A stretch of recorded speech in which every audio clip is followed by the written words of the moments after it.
Hello বন্ধুরা, আমরা এখন চলে এসেছি নেপাল বর্ডারে। এখন নেপাল বর্ডারে আমাদের চেকিং চলছে। আমাদের যে সামনের গাড়ি আছে ওনার পুরো ল্যাগেজ ছিল, সেগুলো পুরো ক্লিয়ার করে খুলে তারপরে চেকিং করলো। আমাদেরকে নামালো, নামিয়ে চেকিং করালো।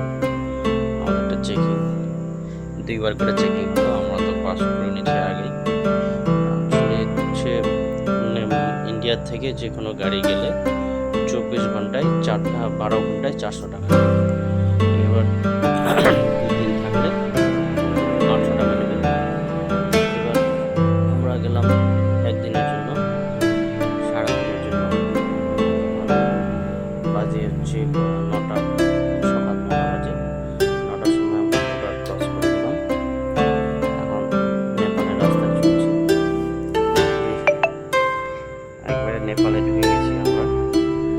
এখন কিন্তু আমাদের মোবাইলে নেটওয়ার্ক নেই, কোথাও নেটওয়ার্ক না, নেট চলবে, ফোন সবই বন্ধ।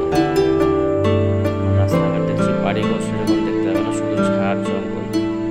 বাড়ি আছে এক দুটো বাড়ি, মানে আমাদের যেমন গ্রাম বা গঞ্জে একটা যে কোনো ভাড়া হোক বা কিছু থাকে, কিন্তু এখানে সেরকম নয়।